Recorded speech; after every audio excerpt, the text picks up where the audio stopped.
Hey, what's up? On this episode, I talked to Heath Hall from Pork Barrel BBQ. We talk about how he started the company with Brett, how they got into Shark Tank, all about Shark Tank. We talk about all their different products. They started out with rubs and sauces. They ventured into bacon jerky. They have 5 different flavors of bacon jerky, as well as now they're coming out with popcorn and pork rinds. Talks about his 3 restaurants that they have, as well as the competition circuit and all the different competitions that they go on and how they started out at one level and now how they feel that they're doing right now. He talks about his barbecue family, which is the extended barbecue family. He really gets into a lot of stuff. I think you really enjoy it. And if you do like what you see, please subscribe. I'll be having an interview a week at the very minimum. Thanks so much. All right. How you doing, Heath? Good to talk to you. Hey Kevin, I'm great, man. How are you doing? I'm doing fantastic. It's thanks for taking the time at 9 o'clock your time. I really appreciate it. No problem. When you have a 2-year-old, that's kind of when your free time starts. Well, congratulations on that. Is it your first child? First, and we've got a little girl due here in about 6-7 weeks, Oh, beginning of August. oh, fantastic! I didn't know that. Congratulations on that too. You're gonna have your hands full for sure. We definitely are. We're super excited to have her join the family, and it'll be fun. Yeah, it will be a lot of fun. So you wait. So in August she's due? August, yes, early August. Wow, nice. Not far, right in the heart of barbecue. And what is it? Is yeah, right in the heart of barbecue season, right in the heart of summer, everything. So that's well, I'm glad I got you now. Well, I'm happy to be here. It's good to Yes. be here. So I wanted to talk to you. We've talked online a million times, and I've never actually spoken to you person to person. And I wanted to know about your history and how you and Brett got. Well, first off, how you guys started out. Sure. Yeah, it's kind of an interesting beginning for us. Both of us worked for former U.S. Senator Jim Talent in the United States Senate. Okay. And it was late one night during a Senate budget debate when the Senate was debating earmarks, which are better known kind of for their slang term as pork barrel spending projects. Okay. And as the Senate was debating earmarks, we were debating dinner, where we were going to eat dinner. And we'd had these long nights all week and had been eating at this pizza restaurant that was right off of the Senate side of Capitol Hill. And we were kind of tired of that. And we started talking about how much we wish there was a barbecue restaurant within, easy distance from where we were that we could have some good barbecue at. Because both Brett and I are from Missouri, and I had moved from Kansas City to Washington D.C., and so I'd been Oh, I in didn't know the that. heart. Yeah, I'd been in the heart of one of the barbecue Oh, meccas without there, a doubt. and was pretty spoiled. I could get in the car or walk out my door, and within 10, 15 minutes, I could be at 20 outstanding barbecue Without restaurants. fail. And I grew up. My dad was very much a barbecuer. I always joke he's like the post office. Rain, sleet, snow, winter, summer, fall, spring, it didn't matter. He was out there grilling or barbecuing. So that's where I got my real love for barbecue. But then when I lived in Kansas City, it really kind of opened my eyes to even more things within barbecue. And like I said, we were just discussing it. We were like, man, I wish there was a good barbecue restaurant around here. And so that conversation, kind of died for a while. And then our boss, unfortunately, was not reelected. And both of Okay. us were out looking for a new job. And we both went different ways. But the thing that it allowed us was more free time. When you're working in the Senate, you're working, 12, 15-hour days a lot of I can times. imagine. And now, yeah, and we were busy and didn't have the opportunity to really to do anything kind of outside entrepreneurial and creative. And now we found ourselves with more time. We had some free time in the evenings, and we kind of got together and said, remember that idea about, we were talking about how Pork Barrel BBQ, when this conversation about dinner and what was going on the Senate floor was happening, would be an interesting name for a place here in D.C. And so that was in 2008, in early 2008, we started talking about doing something. And so we got a group of our friends together that we affectionately called our kitchen cabinet, kind of playing on the political, Nice. terminologies. And it included members of Congress, our friends who we, knew like barbecue, and some other folks. And we got them together and had them do some tasting of our first product, which was our spice rub, our all-American spice rub. Okay. And from that first night, we had about half a dozen or so varieties of it, and they all made comments, pros and cons, and what they thought could make it better, or what they really liked about it that they wouldn't change.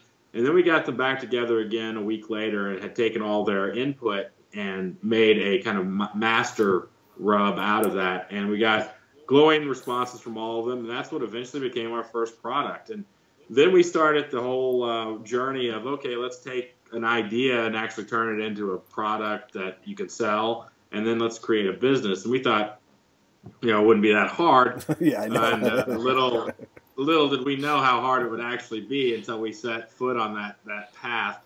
And so we started, we got our first product manufactured and got it in our hands around Thanksgiving of 2008. Okay. And we pretty much asked all of our friends and family, hey, this is probably the best Christmas gift you could give everyone on your list this year.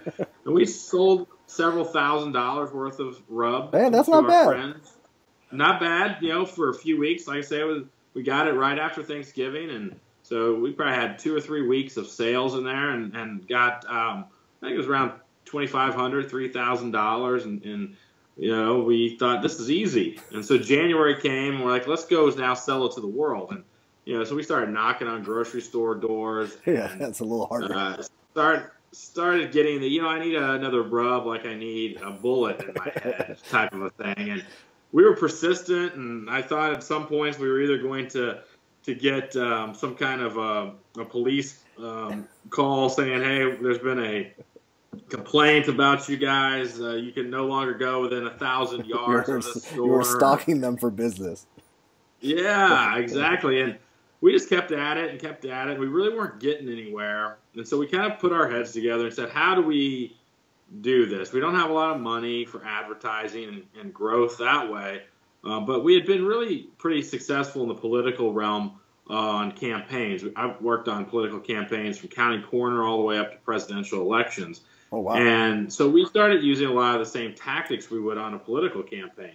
You've got a lot of similarities. You got a candidate, we had a product. You have a voter, you have a consumer. You have an opponent, and you have other competitors in the space that you're trying to get into in retail. And so there was a lot of similarities. Yeah, and we started really focusing.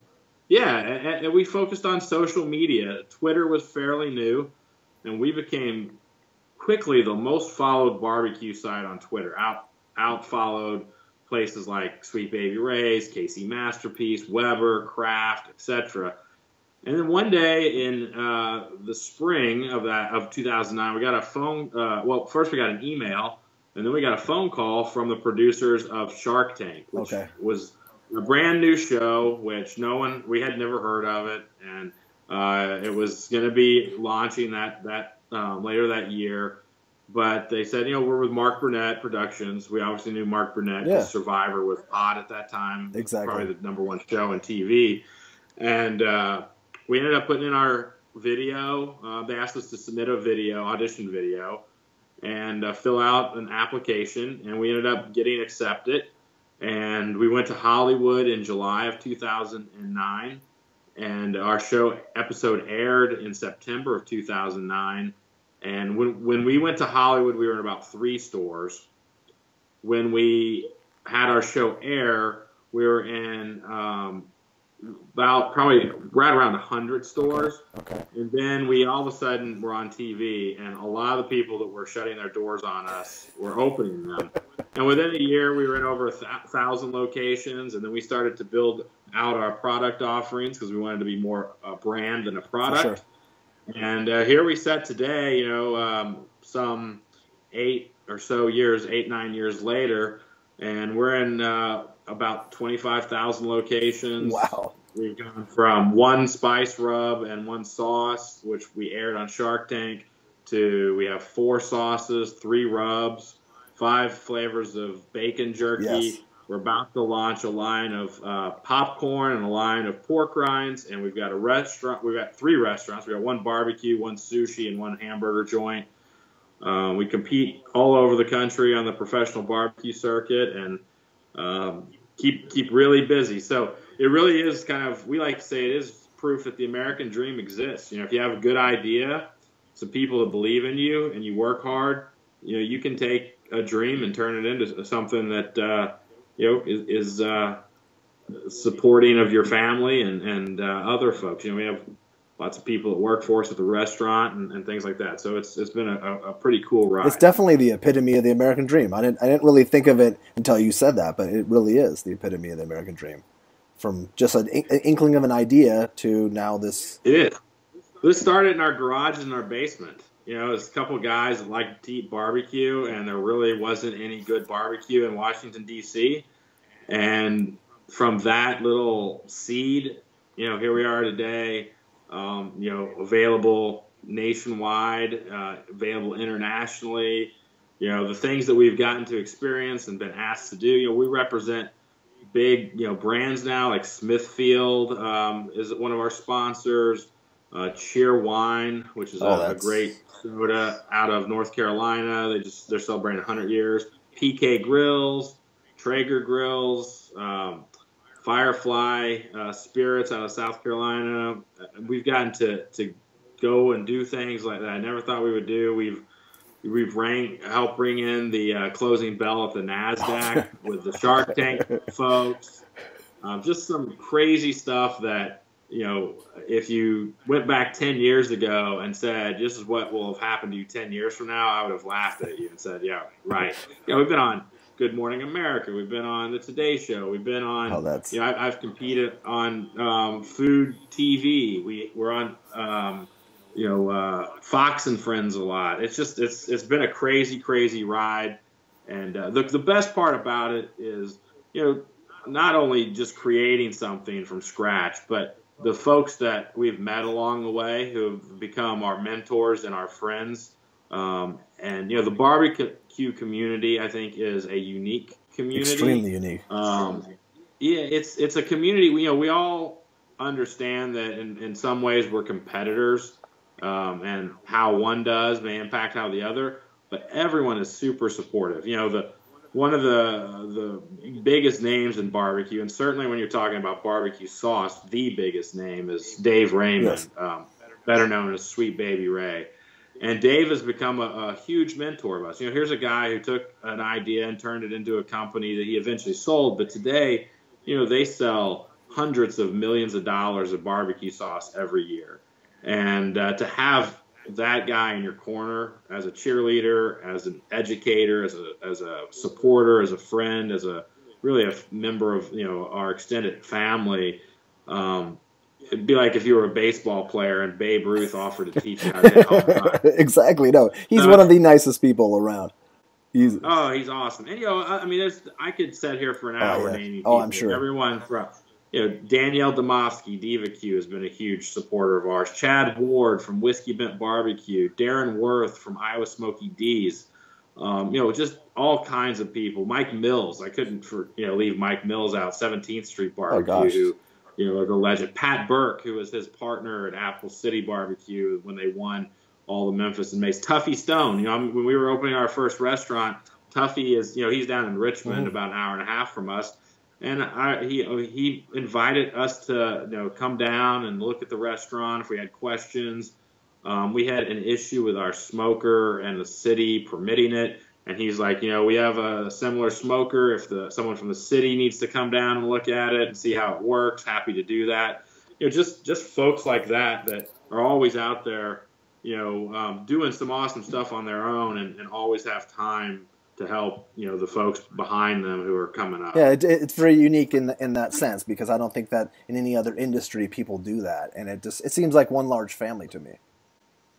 Oh, it completely is. You know, I was in a barbecue contest this weekend, and, you know, one of my neighbors came and cooked it with me, and he was just astounded by how many people came over to visit with us, and, you know, from all walks of life. You've got, you know, people that are on, you know, lower income, and people that are on high incomes, people that, are college educated, high school educated, or maybe not even high school educated. You've got all races, all ages, males and females. That's true. And it's one big melting pot of people, which, is really what barbecue is. It's a big melting pot. If you think of all the influences that have helped to create, what we now know as like American barbecue, it has lots of different influences, and it's really a cool place. When we opened the restaurant, it was really important for us to have something that represented to us what barbecue was. Not only is barbecue a cuisine, but it's also an activity, and that activity is centered around a community. Mm-hmm. It could be your family, it could be your friends, it could be your work, family. It could be strangers that are getting together for something. Our background is in politics. Politicians love having barbecues, and they bring groups of people together.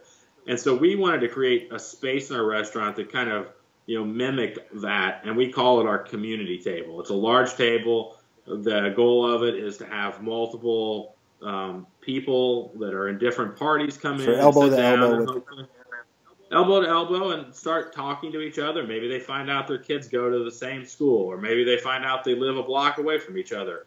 Maybe they find out they like the same author or the same musician, and they start talking. And I think all of us can relate to that. If we think about going to a barbecue, and obviously the food is a part of that, but a larger part of that barbecue is the fellowship and the camaraderie. Friends and family that get together and are able to mingle and catch up and share stories.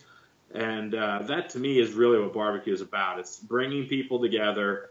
And barbecue is uniquely positioned for that. It's not, something that you can cook in 5 minutes.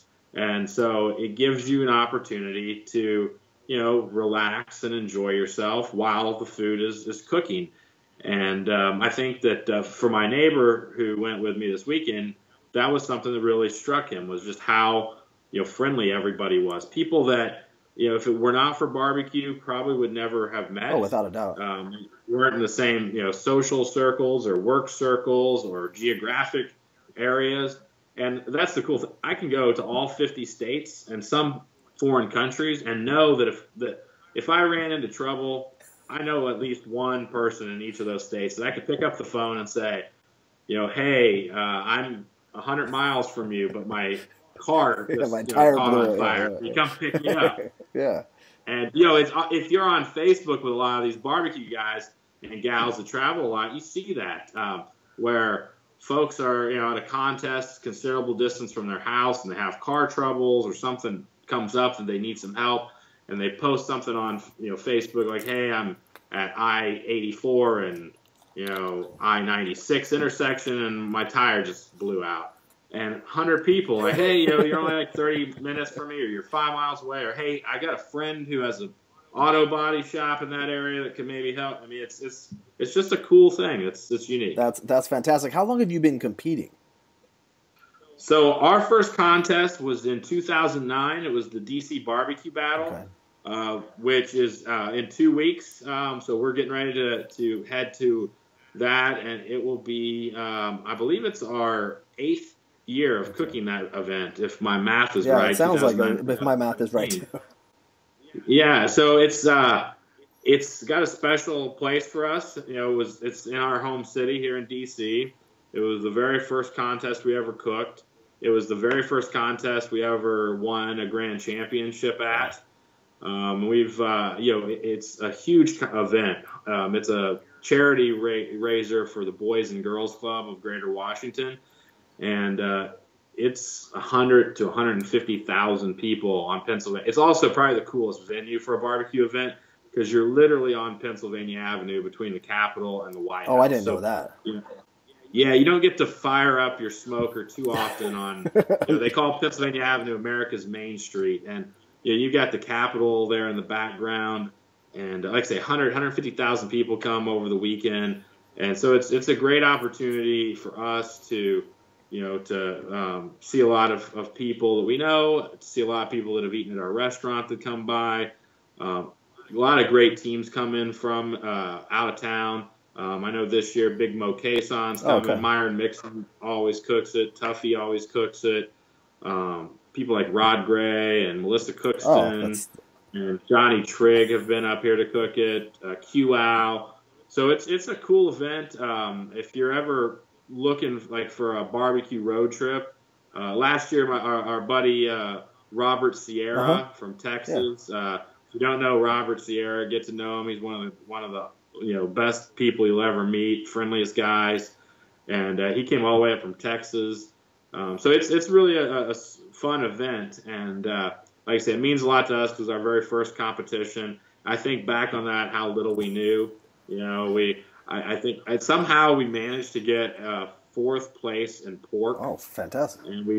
and our barbecue sauce we entered, which actually ended up becoming our very first sauce. Our original sauce took second place for best. It was the best sauce in the nation contest, and so we had a little bit of success that first contest. I'm not sure how when I look back at our food and now I look at what we're turning in, it completely looks different.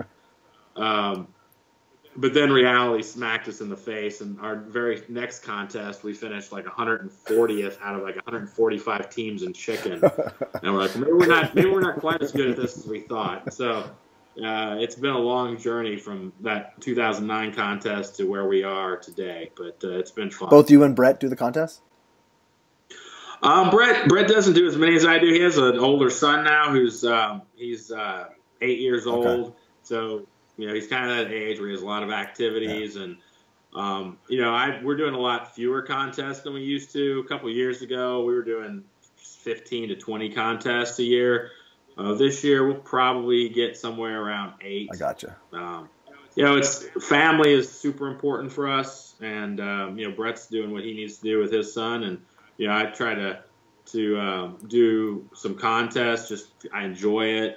I also help our sponsors out, but cutting back a little bit so I can spend time with my son, and hopefully when he gets old enough, it'll be something he's interested in. And a lot of barbecue teams make it a family event, and they have, a lot of barbecue contests have kids queues where kids can participate. Oh, that's really in their cool. own I didn't know that. competition.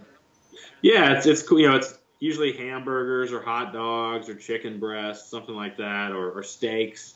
But something that they can have fun with and get involved and engaged with it. But 2 years old, still a little he's probably got 4 or 5 more years before he's ready for that. But look forward to those days. So when you did Shark Tank, it wasn't because it was the first season of the show. Not many. Were you not as nervous? Do you think if you went into Shark Tank now, you'd be a lot more nervous with the stakes? Did you realize the stakes were as high as they were when you went on the show? So Brett and I had pretty much one objective, and that was not to embarrass ourselves and our families. I really wasn't nervous. Both Brett and I are attorneys by education and trade, and I've been in the courtroom, and that is nervous. When you have somebody's life, either through a civil or criminal case on your hands, where if you make a mistake as their representative, you could impact, their life negatively. And so that's pressure, knowing that you have this person's, future kind of in your hands. The only person's future I had in my hands were mine and Brett's, and so we were both there. So the only person we were going to hurt was ourselves. And so I kind of went in and, just was like, just go out there, this stuff, and go have some fun. I think we were at a little bit of a disadvantage compared to people that go on today because we didn't have a whole, 6 or 7 or 8 seasons to go and look at. And I think, it always interests me to watch the show now and see that some people you can tell are very ready and prepared for it, that they clearly did their homework and, watched episodes and learned what the sharks were all about. But then occasionally you see somebody, it's like they, never even watched an episode. And they're not ready for the simple questions. I mean, you can almost always guarantee some of the questions that each of the sharks are going to ask. And we didn't have that. We really didn't have that ability. No. The show had been had aired in Canada and in the UK under another title called Dragon's Oh, I Den. didn't know that. So we watched Dragon's Den episodes. And actually, Robert Herjavec and Kevin O'Leary, who are on the American version, Shark Tank, were on the Canadian version. So we were able to see a little bit about them. But the other three sharks, Damon John, at the time it was Kevin Harrington, who's no longer on the show. He was replaced by Mark Cuban. Oh, yeah. And then Barbara Corcoran, who is who we ended up getting our deal with. We didn't know that much about them from being able to watch episodes. So we created essentially a dossier on all five of the sharks and just learned about them. We knew, what their business backgrounds were. We knew their successes and their failures. We knew their hobbies, who they liked to listen to music. If we found it, we put it down. So we really wanted to know who these people were. And, it was really like preparing to go into a courtroom. You had a 5-judge panel, and you knew they were going to ask you questions that you probably didn't want to answer, like how much revenue have you had? At the time, it was very measly, probably like $10,000 or something like that, which not really an attractive number for an investor. No. So we wanted to highlight our high points and try to figure out a way to avoid answering our low points. So it's very much like being an attorney. You want to really focus on what you want to focus on and figure out a way to avoid what maybe the judge or the sharks wanted to focus on. And 4 of the sharks passed on us, but I think Barbara, she saw that we were more than just a brand, that we were smart guys, entrepreneurial spirit, loved what we were doing, loved barbecue. And she invested. She says she invested in us more than in the company, because we really didn't have a company when we went on, if we would be honest. And fortunately, we've been able to take our drive and be able to create something that hopefully she's realized that it was a good investment for her. Is she pretty hands-on? Yeah, she's as hands-on as we need her to be. She doesn't have a background in food, so she doesn't really focus on that area so much. Where she's been very helpful is, just general business guidance. She's a very successful business person. Learned lots of lessons, both pro and con, good things and bad things that happened to her, and can share those. She's very well connected within certain areas like the media. So we've gotten some great opportunities to do things publicity-wise as a result of her, helping to connect us. When we go on some of our bigger calls, sometimes she'll go with us to like we went to when we first were going into Costco. She flew out to Washington State with us and met with some of the Costco executives. So yeah, she's available. We got her cell phone or email, and if we call or email, she either picks up the phone or returns the call quickly, or responds to email quickly.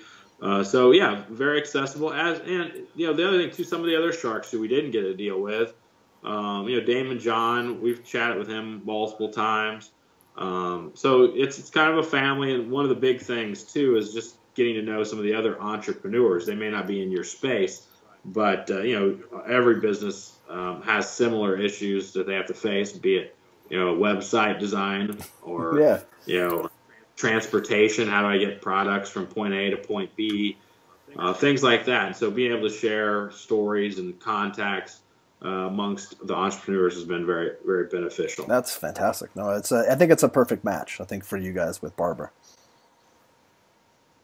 Yeah, we've enjoyed working with her. She's crazy and fun. Kind of seems like that. I have here, because surprisingly my mom ordered these without even knowing that I knew you guys, and I have all 5 flavors. My favorite are the old fashioned maple and the original. I just love I love your sauce, so that's why I think I love the original so much. But now, so how is the jerky doing? How is it? Jerky's doing great. So one of the problems with barbecue sauces and rubs is they're very seasonal. And I mean, there's certain parts of the country, Texas or California or Florida, where you don't have as much seasonality, but in the Northeast and mountain states where it gets cold in the winter, unless you're hardcore barbecuers like I am, where it doesn't matter if it's snowing, I can be out there. You really have seasonality. And we were really thinking, we need a product that really doesn't have seasonality, that we can count on a more flatline revenue stream instead of the peaks and valleys that you get with barbecue sauces and rubs. And we both love jerky. We both love bacon. Obviously, our name is Pork Barrel BBQ, so perfect. Pork seemed, bacon seemed good. Lots of great beef jerkies out there. A few bacon jerkies out there. We felt that they weren't very good.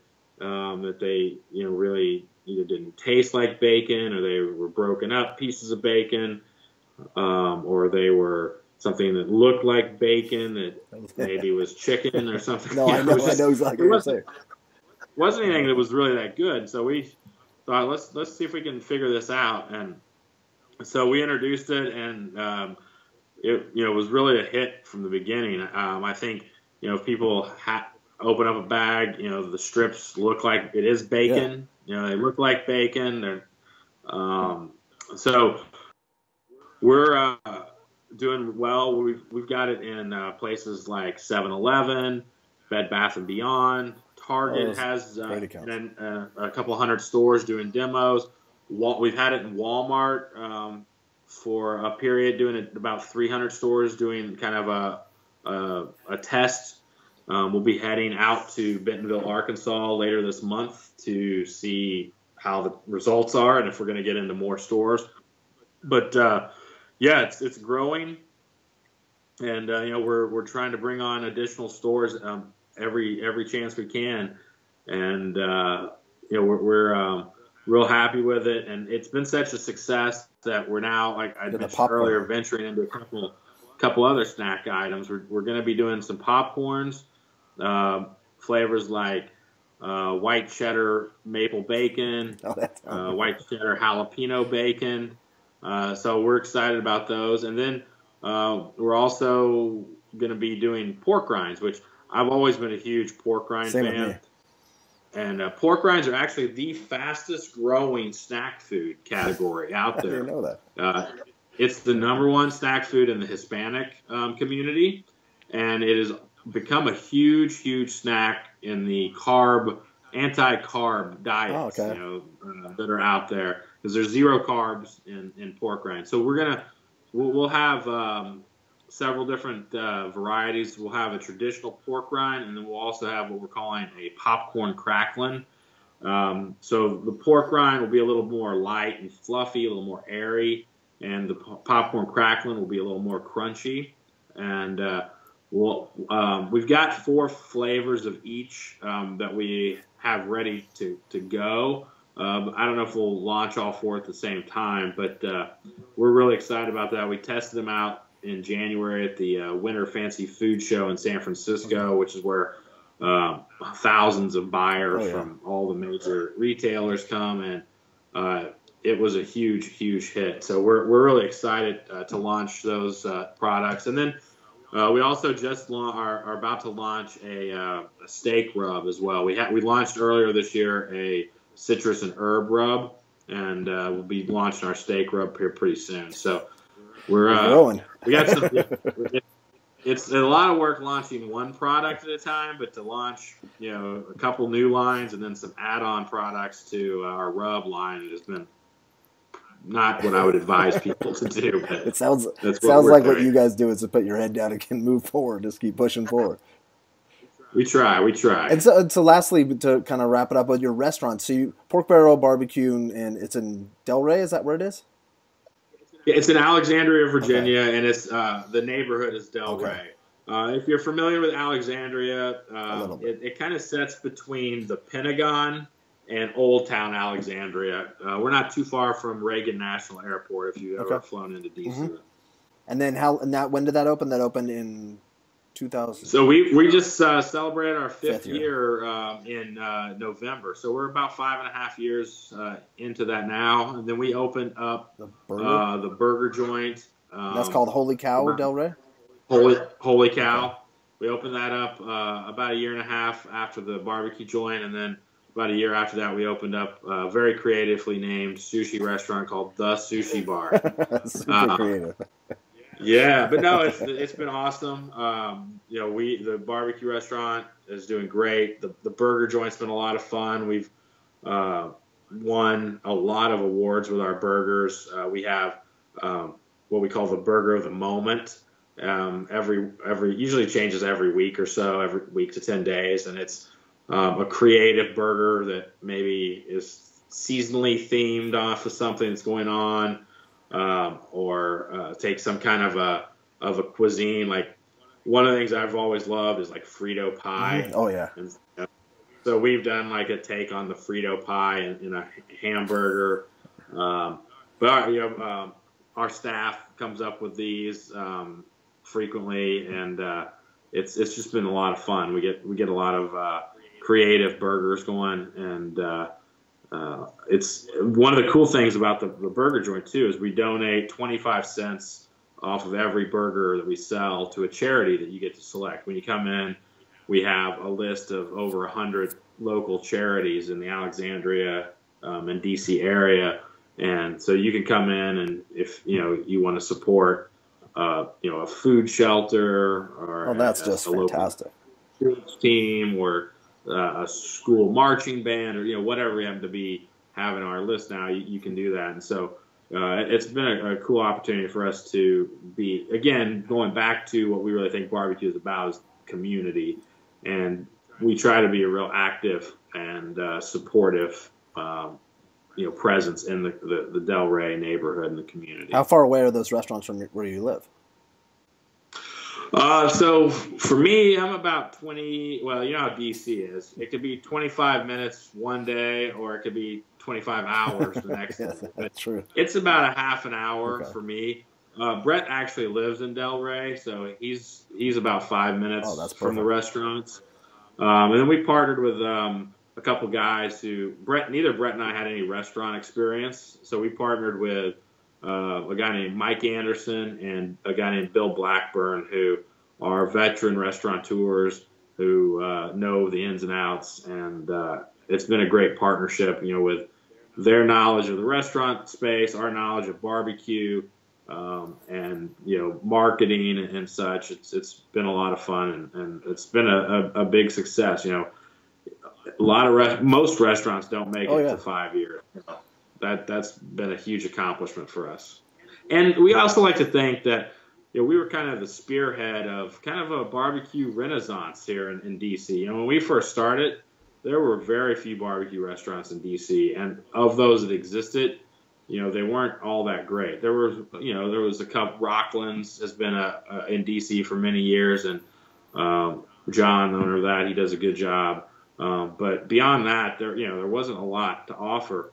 And since we opened, there's been a real movement in the area with really good barbecue. Myron Mixon just opened a barbecue restaurant. Oh, that's right. No more than like, I don't know, 3 or 4 miles from ours.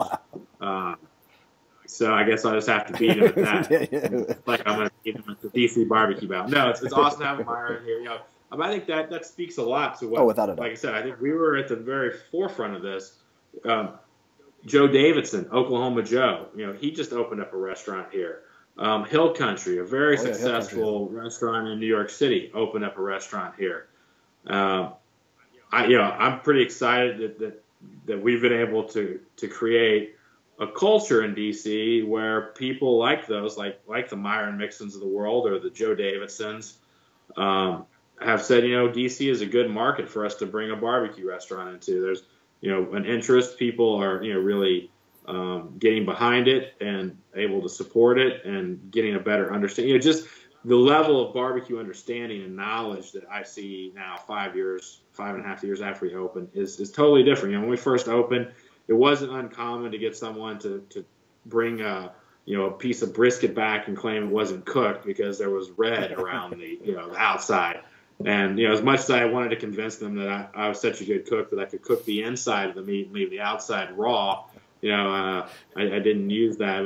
So people didn't even know what, like, the smoke ring. Oh, without a doubt. They thought that was raw meat. Yeah, and with chicken too, I'm sure with chicken.